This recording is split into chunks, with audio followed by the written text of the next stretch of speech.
Hello, welcome back to biology class. Previous લેક્ચરની અંદર આપણે અભ્યાસ કર્યો છે મ્યુટેશન વિકૃતિ વિશે, અને એ વિકૃતિ જનનિક વિકૃતિ, અને એની અંદર બે પ્રકાર ખાસ અગત્યના હતા કે જેને આપણે પોઈન્ટ મ્યુટેશન અને ફ્રેમ શિફ્ટ મ્યુટેશન કહીએ છીએ. ઓકે, હવે આજના લેક્ચરની અંદર આપણે હવે ચર્ચા કરવાની છે વંશાવલી પૃથ્થકરણ એટલે કે Pedigree analysis. Okay, right. Okay students, તો પહેલા તો એ સમજી લઈએ કે વંશાવલી પૃથ્થકરણ એ મનુષ્ય માટે શા માટે જરૂરિયાત ઊભી થઈ. તો પહેલી બાબત એ કે મેન્ડલે જે પ્રયોગ કર્યા તે અને મોર્ગન દ્વારા જે પ્રયોગ કરવામાં આવ્યા જે જીનેટિક લેવલે, તો એ આપ સૌને ખ્યાલ છે કે એ પ્રયોગ કા વનસ્પતિ પર થયા છે કા નિમ્ન કક્ષાના સજીવ પર થયા છે, લાઈક ડ્રોસોફિલા અને વટાણાના છોડ. તો હવે આ વટાણાના છોડ અને ડ્રોસોફિલા ઉપર જે પ્રયોગ કરવામાં આવે છે તેવા જ કંટ્રોલ એટલે કે નિયંત્રક પ્રયોગો એ મનુષ્ય પર એ સંભવ નથી. લાઈક જેમ પ્રાણીઓ ઉપર જે પ્રયોગો કરવામાં આવે છે તેવી રીતે મનુષ્યની અંદર આવા એક્સપેરિમેન્ટ કરવા એ સંભવ હોતા નથી. બીજી બાબત કે મનુષ્યની અંદર જે કે પણ રોગનું નિર્માણ થાય છે તો આવા આનુવંશિક જે કે પણ રોગો છે તે પેઢી દર પેઢી એ કેવી રીતે આગળ પ્રસરણ પામે છે, તો એના માટે પણ આવા જે કંટ્રોલ પ્રયોગો એ માનવ જે વસ્તી છે તેની ઉપર કરવા એ સંભવ ન હતા. તેમ છતાં માનવ સમાજની અંદર આનુવંશિક વિકારની જે વાત છે એ પહેલાના સમયથી ચાલી આવે છે, કારણ કે આ કોઈ નવી વાત નથી. એ જે કંઈ સમય છે ત્યારથી લઈ અને હાલની તારીખ સુધીમાં જે કે પણ મનુષ્યને આનુવંશિક જે રોગો થતા હોય છે, કારણ કે આનુવંશિક વિકાર એટલે કે આનુવંશિક રોગો, અને એ રોગોની વાત એ પહેલેથી જ છે. અને જ્યારે આ વધારે પ્રકાશમાં ત્યારે આવી કે મેન્ડલના જે કાર્ય છે એનું પુનઃ સંશોધન થયું.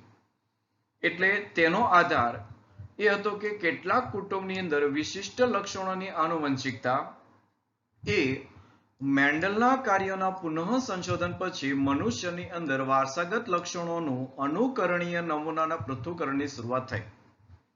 ઓકે, અને એ પણ બાબત જે કે સ્પષ્ટ છે તે કીધી તે પ્રમાણે કે વટાણાના છોડ છે, પ્રાણીઓ છે કે અન્ય સજીવની અંદર કરવામાં આવેલ જે કે પણ તુલનાત્મક જે અભ્યાસ છે એ તુલનાત્મક અભ્યાસ એ મનુષ્યની અંદર સંભવ નથી.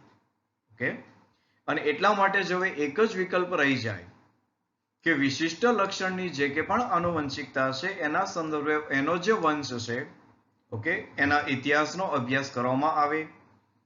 એટલે હવે માનવ કુટુંબની અંદર અનેક પેઢીઓ સુધી કોઈ એક લક્ષણની નોંધ રાખવાની બાબતને કહેવાય છે વંશાવલી પૃથ્થકરણ. એટલે આ એની ડેફિનેશન છે, આપણે યાદ રાખવાની છે કે માનવ કુટુંબમાં અનેક પેઢીઓ સુધી કોઈ એક લક્ષણની નોંધ રાખવાની જે પદ્ધતિ છે તેને કહેવાય વંશાવલી પૃથ્થકરણ. કે પછી કોઈ પણ આનુવંશિક રોગ હોઈ શકે, એ સિકલ સેલ એનિમિયા પણ હોઈ શકે, હિમોફિલિયા પણ હોઈ શકે, સિસ્ટિક ફાઇબ્રોસિસ છે. ઓકે, આ બધી જે કંઈ પણ અનિયમિતતા છે એ અનિયમિતતાની નોંધ લઈ શકાય. એટલે માનવ કુટુંબમાં ઘણી પેઢીઓ સુધી કોઈ એક લક્ષણની નોંધ રાખવાની બાબતને વંશાવલી પૃથ્થકરણ કહે છે. આ એની ડેફિનેશન છે. ઓકે, અને વંશાવલી પૃથ્થકરણની અંદર વંશવૃક્ષ જે આપણે ફેમિલી આંબો કહીએ છીએ, ફેમિલી ટ્રી, તો એ તરીકે વિશેષ લક્ષણનું પેઢી દર પેઢી વિશ્લેષણ કરવામાં આવે છે. ઓકે, તો આ બાબત છે વંશાવલી પૃથ્થકરણ. ઓકે, નેક્સ્ટ, માનવજનન વિદ્યાની અંદર આજે વંશાવલી અભ્યાસ એ એક મહત્વપૂર્ણ ઉપકરણ છે. અને વંશાવલીનું સિગ્નિફિકન્સ એ છે કે કોઈ પણ જે પ્રકારનું કંઈક વિશેષ લક્ષણ હોય, એટલે કે કુટુંબની અંદર જે કંઈક વિશેષતા જોવા મળતી હોય, ઓકે, ત્યારબાદ અસામાન્યપણું એ પણ હોઈ શકે, અથવા તો રોગ એની તપાસ. તો આના માટે વંશાવલી પૃથ્થકરણ એ ઉપયોગી છે. અને વંશાવલી પૃથ્થકરણ હવે કેવી રીતે કરવામાં આવે છે, તો તેના માટે કેટલાક સંકેત એનો ઉપયોગ કરવામાં આવે છે. અને વંશાવલી એ જે હોય છે તેને ચાર્ટ સ્વરૂપે દર્શાવાય છે, અને આ ચાર્ટ તમે બાજુમાં આકૃતિમાં જોઈ શકો છો. ઓકે, કે જ્યાં થોડાક સિમ્બોલિક પ્રેઝન્ટેશન છે, અને એ સિમ્બોલિક પ્રેઝન્ટેશનની અંદર જો કે આ જે ચાર્ટ છે એ ચાર્ટ હિમોફિલિયા જે રોગ છે તેની વંશાવલીનો ચાર્ટ છે. ઓકે, હવે આ જે વંશાવલી ચાર્ટની અંદર જે સંકેત છે એમાં સ્ત્રીઓને વર્તુળ દ્વારા રજૂ કરાય છે અને જ્યારે પુરુષને ચોરસ દ્વારા રજૂ કરાય છે. એટલે કે અહીંયા જુઓ તેમ કે આ જે વર્તુળ છે એ વર્તુળ તો કે સ્ત્રી માટે છે, જ્યારે આ જે ચોરસ સ્ક્વેર છે એ પુરુષ માટેની રજૂઆત છે. ઓકે, એટલે આ જે સંકેતો છે એ પણ ચોક્કસ છે. હવે આ જે સ્ત્રી અને પુરુષ કે જે લગ્ન ગ્રંથિથી જોડાયેલા હોય છે, તો વર્તુળ અને ચોરસની વચ્ચે એક આડી લાઈન તમે અહીંયા જોઈ શકો કે પહેલી પેઢીની અંદર આ જે સ્ત્રી અને જે પુરુષ છે કે જે લગ્ન ગ્રંથિથી જોડાયા છે, તો તેમની વચ્ચે એક આડી લાઈન છે. ઓકે, અને હવે આ જે સ્ત્રી અને પુરુષ એમના થકી જે કે પણ સંતતિ છે એ સંતતિ તો કે એને લાઈનની નીચે ઊભી લાઈન આપી દર્શાવવામાં આવે છે. અને તમે જોઈ શકો કે આ જે હવે લગ્ન ગ્રંથિથી જોડાયેલી જે લાઈન છે એ લાઈનની નીચે એક ઊભી લાઈન આપી અને ત્યારબાદ એમને ડાબેથી જમણી વ્યવસ્થિત જે કે પણ સંતતિ આવે તે પ્રમાણે તો કે એને દર્શાવવામાં આવે છે. અને આડી જે લાઈન છે એની વ્યક્તિઓ એક જ પેઢીની હોય છે. ફોર એક્ઝામ્પલ, આપણે જો આ પહેલી પેઢીની વાત કરીએ તો પણ આ પ્રથમ પેઢીની બધી જ વ્યક્તિઓ. હવે જે કંઈ બીજી જે પેઢી છે તો એ બીજી પેઢીની અંદર આવનારી તો કે આ તમામ સંતતિઓ. એટલે એવું કહે છે કે ભાઈ એક આડી લાઈનની વ્યક્તિ એ એક જ પેઢીની હોય છે અને કન્સિડરેશન એ રીતે થતું હોય છે કે ભાઈ એ પ્રથમ પેઢી છે, ત્યારબાદ દ્વિતીય પેઢી છે અને એ ત્યારબાદ તૃતીય પેઢી છે. ઓકે, એટલે કે હવે દરેક પેઢીને આપણે રોમન અંક આપવાનો છે. એટલે પેઢીને દર્શાવવા માટે પણ રોમન અંક છે અને ચાર્ટમાં જુઓ તે પ્રમાણે અહીંયા રોમન અંક જ છે. ઓકે, અને દરેક પેઢીના સભ્યોને એક સામાન્ય અંક એ પણ આપણે ન્યુમેરિકલ નોર્મલ 1 2 3 અહીંયા પણ જો તમે કે 1 2 એ રીતે નંબરિંગ છે. ઓકે, હવે સામાન્ય સભ્યોને ખુલ્લા વર્તુળો છે, કારણ કે આજે પેડિગ્રેશનમાં વાત કરીએ એમ કે ભાઈ વંશાવલી કોની માટે છે કે ભાઈ કા વિશેષ લક્ષણ હોય અથવા અસામાન્ય પણ હોય અથવા કોઈ પણ પ્રકારનો રોગ હોય. તો અહીંયા પણ જે કે વંશાવલી છે કીધું એમ કે હિમોફિલિયાની જ્યારે વંશાવલી છે તો જેને હિમોફિલિયા નથી એવી સામાન્ય વ્યક્તિ તો કે જે કંઈ આ ખુલ્લા વર્તુળો છે તેના દ્વારા દર્શાવવામાં આવે છે. અને અસરગ્રસ્ત વ્યક્તિ એનો અર્થ કે જેને હિમોફિલિયા થયું છે તો એ વર્તુળ એ ડાર્ક કરી દેવાય છે અથવા આવી રીતે લીટીઓ પણ કરી દેવાય છે. ઓકે, અથવા બંધ વર્તુળ કે પછી ચોરસ. જો સ્ત્રી અસરગ્રસ્ત હોય તો બંધ વર્તુળ અને જો પુરુષ અસરગ્રસ્ત છે તો આવા બંધ ચોરસ એના દ્વારા દર્શાવાય છે. ઓકે, અને હવે જો એ વિષમયુગ્મી એટલે કે એ લક્ષણ માટે પોતે વાહક છે.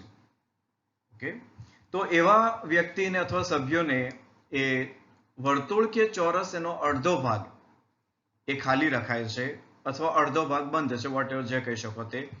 એટલે અહીંયા તમે જોઈ શકો કે આ જે વાહક સ્ત્રી છે તો એનું જે વર્તુળ છે એ અડધું ખાલી છે અથવા અડધું બંધ છે, એ રીતે આપણે કહી શકીએ. ઓકે, અહીંયા પણ એક વાહક સ્ત્રી છે તો અહીંયા આ વર્તુળની અંદર પણ જો અડધો ભાગ છે એ ડાર્ક હશે. ઓકે, એટલે આ થોડાક સામાન્ય સંકેતો છે કે જ્યાં સ્ત્રી એ રાઉન્ડ અને પુરુષ એ સ્ક્વેરની અંદર મેટિંગ લાઈન તો કે આડી લીટી દ્વારા દર્શાવવામાં આવશે. અને જે કે પણ એમની સંતતિ અને જે કે પણ બાળકો છે તો એમને એક ઊભી લીટી કરી અને ત્યારબાદ એને દર્શાવવામાં આવે છે. જે પેઢી છે એને રોમન અંક દ્વારા અને જે કે સામાન્ય સભ્યો છે તેમને નોર્મલ ન્યુમેરિકલ વેલ્યુઝ દ્વારા. ઓકે, સામાન્ય સભ્યોને ખુલ્લા વર્તુળ અથવા ચોરસ દ્વારા અને જે અસરગ્રસ્ત સભ્યો છે એમને આવા ડાર્ક વર્તુળ અથવા તો ચોરસ દ્વારા અને જે કંઈ વાહક છે એમના અડધા વર્તુળ કે ચોરસ એ બંધ દ્વારા દર્શાવાય છે. ઓકે, ઓકે, તો હવે આ જે સિમ્બોલિક એ બધા એનસીઆરટી પ્રમાણે કે ભાઈ જે ચોરસ છે એ નર માટે અને વર્તુળ છે એ માદા માટે. અને જે કે પણ આ ચતુષ્ક છે એનો મતલબ એ કે ભાઈ કોઈ પણ પ્રકારની લિંગ એનો ઉલ્લેખ નથી. અને કીધું તેમ કે જો કલર અથવા ડાર્ક કરેલા હશે તો એ વ્યક્તિ અસરગ્રસ્ત છે, એનો અર્થ એવો છે કે એ વ્યક્તિ રોગિષ્ટ છે એ કુટુંબની અંદર. ઓકે, અને મેટિંગ એટલે કે જે કે પણ અહીંયા સ્ત્રી અને પુરુષ વચ્ચે જે મેટિંગની પ્રક્રિયા છે તો એની નિશાની જે આડી લીટી છે તેના દ્વારા દર્શાવાય છે. અને આ જ મેટિંગ જો સંબંધી સાથે હશે તો એમને બે લીટી દ્વારા દર્શાવાય છે. આ સિમ્બોલ ખાસ યાદ રાખજો કે જો એ કુટુંબની અંદર સંબંધી એમની વચ્ચે જો મેટિંગની પ્રક્રિયા હોય, પ્રજનનની પ્રક્રિયા હોય, મેથોનની પ્રક્રિયા હોય તો એને બે લીટી દ્વારા દર્શાવાય છે. ઓકે, ત્યારબાદ જે કે પણ પિતૃ છે એમની જે સંતતિ છે એને ઊભી લીટી દ્વારા અહીંયા દર્શાવાય છે ડાબેથી જમણી બાજુ જન્મ અનુસાર. ઓકે, નંબરિંગ આપવાના હોય છે 1 2 3. ઓકે, ત્યારબાદ નર શિશુવાળા પિતૃ રોગથી પ્રભાવિત. ઓકે, તો એ રીતે જે કંઈ નર છે અને એનું જે ચોરસ એને તો કે આ રીતે ડાર્ક કરી દેવાય છે, રાઈટ. અને જે કંઈ ચતુષ્ક છે એની નંબર વોટ એવર, અહીંયા 5 નંબર છે, તો એનો અર્થ એવો છે કે 5 સભ્ય એ પ્રભાવવિહીન છે, એટલે કે સામાન્ય સંતતિ છે.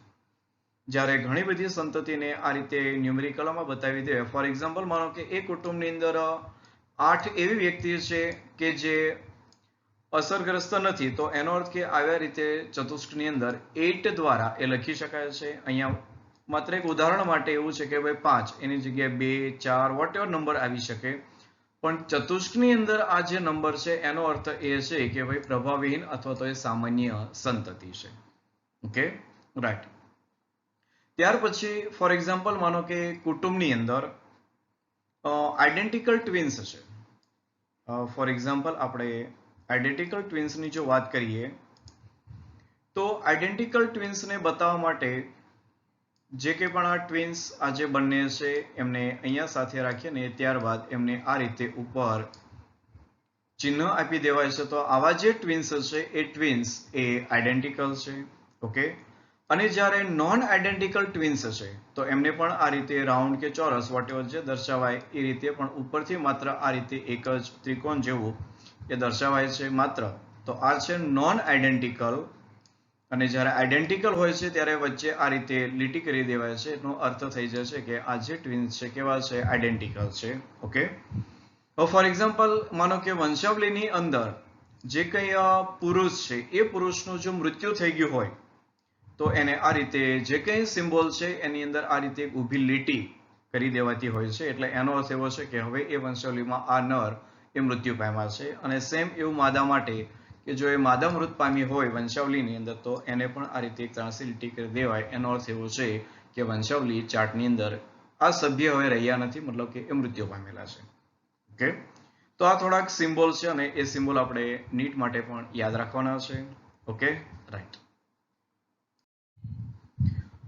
ઓકે સ્ટુડન્ટ્સ, તો હવે એક પ્રેક્ટિકલી અભ્યાસ કરીએ એક વંશાવલી ચાર્ટનો, કે જે વંશાવલી ચાર્ટ છે વધારાની વધુ આંગળીઓ, અને એને અંગ્રેજીમાં કહેવાય છે પોલીડિક્ટિલી. આ જે શબ્દ છે કદાચ તમને એ રીતે સમજાવી શકાય કે આપણે એક બોલિવૂડ અભિનેતા જેને આપણે નામથી ઓળખીએ છીએ ઋતિક રોશન. તો જો ઋતિક રોશનને સામાન્ય જે આપણી પાસે 5 આંગળીઓ છે પણ ઋતિકને 6 છે, તો એનો અર્થ આ છે કે વધારાની વધારે આંગળીઓ કે 5 કરતા વધારે આંગળીઓ પણ એ આપણને માનવ વસ્તીમાં જોવા મળે છે, અને એ રોગને કહેવાય છે પોલીડેક્ટિલી. અને આ જે પોલીડેક્ટિલી છે એનો વંશાવલીનું પૃથ્થકરણ ચાર્ટ એ આપણે અહીંયા સમજવાનો છે. ઓકે, તો જો એ પ્રમાણે કે જે કંઈ પેઢી છે પેઢીને આપણે રોમન અંક દ્વારા દર્શાવ્યું છે, અને જે કંઈ પણ સંતતિ છે અથવા સભ્ય છે તેને સામાન્ય અંકો છે તેના દ્વારા દર્શાવેલા છે. સ્ત્રી છે એને રાઉન્ડ દ્વારા છે, પુરુષ તો કે એ હોય છે સ્ક્વેર દ્વારા. ઓકે, તો આ પોલીડિક્ટિલિટી જે કંઈ પણ ચાર્ટ છે એની અંદર હવે આ જે પુરુષ કે જેને આપણે ડાર્ક બતાવ્યો છે, ડાર્ક છે એનો અર્થ એવો છે કે આ પુરુષ એ વધારાની આંગળી ધરાવે છે અને એ અસરગ્રસ્ત છે, એટલે કે એ માટે રોગિષ્ટ છે એવું આપણે સમજવાનું છે ચાર્ટની અંદર. કારણ કે આ જે ચાર્ટ છે કોનો, તો કે પોલીડિક્ટિલીનો છે. ઓકે, અને જે ડાર્ક બતાવ્યું છે એ કેવા છે, તો કે એ પોતે રોગિષ્ટ છે. Okay, right. હવે જે કંઈ એમની વચ્ચે જે મેટિંગની પ્રક્રિયા છે તો એને આપણે એક લીટી દ્વારા દર્શાવી, અને ત્યારબાદ એમની જે સંતતિ છે અને ઊભી લીટી દ્વારા જો દર્શાવીએ તો એમની 3 સંતતિ છે કે જ્યાં જે સંતતિ છે એ 1 નંબર, ત્યાર પછી આ 2 નંબર અને આ 3 નંબર, તો કે આ એની સંતતિ છે. ઓકે, હવે આ જે 3 સંતતિ છે ત્યારબાદ એમનું પણ હવે નેક્સ્ટ જે કંઈ મેટિંગની પ્રક્રિયા છે, અને એ પ્રક્રિયાની અંદર આપણે જો નજર કરીએ તો અહીંયા 1 નંબરની જે સંતતિ છે એ અફેક્ટેડ છે, અને ત્યારબાદ એટલે કે પોલીડિક્ટિલી સ્ત્રી, જે અહીંયા પિંક કલરે અહીંયા આપણને વાત કરી છે કે ભાઈ અફેક્ટેડ છે, પણ એ સ્ત્રી છે ને રાઉન્ડ છે એટલા માટે. અને અહીંયા 4 નંબરની જે સંતતિ છે એ નોર્મલ છે. તમે જોઈ શકો અહીંયા તમને ઉલ્લેખ પણ કર્યો છે કે ભાઈ એ નોર્મલ એટલે કે સાદો પુરુષ છે. તો એ સાદો પુરુષ એ સાદી સ્ત્રી સાથે લગ્ન કરે છે, પણ અહીંયા જે બીજા નંબરની જે રોગિષ્ટ જે સ્ત્રી છે એ સાદા પુરુષ સાથે જ્યારે લગ્ન કરે છે ત્યારે એમની વચ્ચે જે મેટિંગની પ્રક્રિયા છે અને જે નિર્માણ થતી જે સંતતિ છે એ સંતતિ અહીંયા દર્શાવી છે. તો એ સંતતિ પણ 4 છે કે જેની અંદર 2 સંતતિ અફેક્ટેડ છે. Okay, right. તો હવે આનું એક વિશ્લેષણ થોડીક શબ્દોમાં જોઈએ તો ચાર્ટ દર્શાવે છે કે પ્રથમ પેઢી એની અંદર વધુ આંગળીવાળા જે પુરુષ છે એના લગ્ન સાદી સ્ત્રી સાથે થાય છે. ઓકે, હવે તેનાથી જે 3 સંતાનો એ નિર્માણ થયા છે એટલે કે પેઢી નંબર 2. ઓકે, કે જેમાં એક પોલિડિક્ટિલી પુત્રી કે જે અહીંયા રોગિષ્ટ છે તે. ઓકે, આ એક એની પુત્રી છે. ત્યાર પછી પોલિડિક્ટિલ જે કંઈ પુત્ર છે તે અને એક સાદો પુત્ર કે જેને કોઈ રોગ જ નથી. ઓકે, હવે આ જે કંઈ બીજી પેઢી છે તેના દરેક એટલે કે પ્રથમ અને ત્રીજો સભ્ય એ સામાન્ય વ્યક્તિને પરણે છે, એટલા માટે એ મેટિંગ લાઈન અહીંયા આ સામાન્ય છે કે પણ સભ્ય છે પુરુષ છે તો સ્ત્રી સામાન્ય છે અને સ્ત્રી રોગિષ્ટ છે તો પુરુષ અહીંયા સામાન્ય છે. ઓકે, તો તેમના સંતાનને આપણે ત્રીજી પેઢીમાં દર્શાવ્યા છે. અને જો એનું વિશ્લેષણ કરીએ તો જેમને અહીંયા કોઈ પણ પ્રકારના રોગ નથી, તો જો તમે આ 4 અને 5 જે સભ્ય છે એમની વચ્ચે મેટિંગથી જે કંઈ પણ આ 5, 6, 7, 8, 9, 10 જે કંઈ સંતતિ છે તો એમને કોઈ પણ પ્રકારના રોગ નથી. એ તમામે તમામ સંતતિ એ સ્વસ્થ છે. અને જો પેડિગ્રી ચાર્ટની અંદર આપણે જોઈએ તો જો 2 પૈકી એક સભ્ય પણ રોગિષ્ટ છે તો એ રોગ એમની સંતતિમાં આવવાની પણ સંભાવના છે. અહીંયા સંતતિ કેવી છે? રોગિષ્ટ છે. એટલે કે પરિણામ ઉપરથી આપણે નિર્ણય લઈ શકીએ કે પિતૃમાં કોઈ પણ એક સભ્ય જો એ પોલિડિક્ટિલી હશે તો એ એની સંતતિની અંદર પણ ઉતરી આવશે. તો માત્ર એક વંશાવલી ચાર્ટ છે. ઓકે, કે જેની રજૂઆત છે વ્યવસ્થિત એના જે કે પણ સંકેત સિમ્બોલ એ નેચરની અંદર અને વ્યવસ્થિત આ ચાર્ટ રૂપે દર્શાવાતો હોય છે. Okay, right. ઓકે સ્ટુડન્ટ્સ, તો હવે થોડીક સામાન્ય માહિતી કે જ્યાં કોઈ પણ સજીવનું પ્રત્યેક લક્ષણ એ રંગસૂત્રમાં આવેલું જે કે પણ ડીએનએ છે એની પર એક અથવા તો બીજા જનીન દ્વારા નિયંત્રિત થાય છે. કારણ કે ડીએનએ એ આનુવંશિક માહિતીનું વાહક છે. ઓકે, અને કોઈ પણ પરિવર્તન વગર એ એક પેઢીમાંથી બીજી પેઢીમાં સ્થાનાંતરિત થાય છે.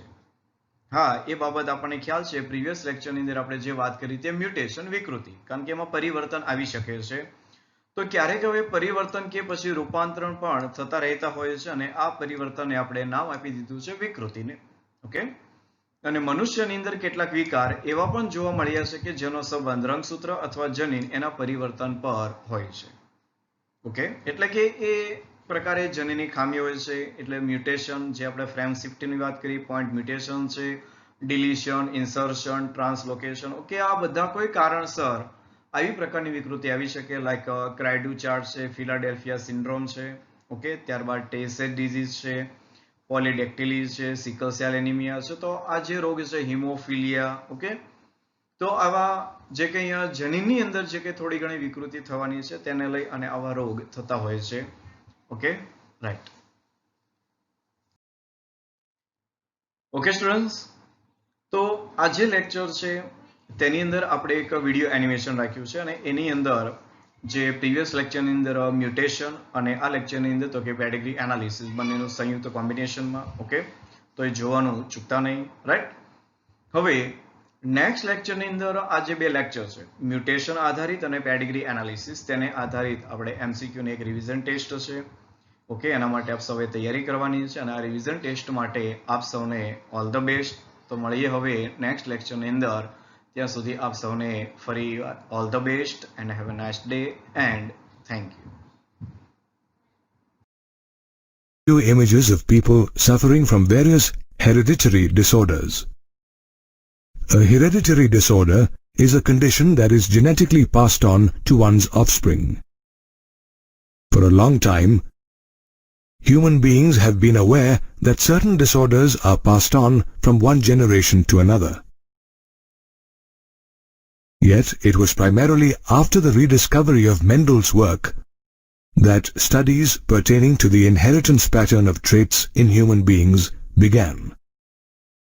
However, due to certain scientific and ethical reasons, it was not possible to carry out controlled crosses in human beings as in certain plants and animals.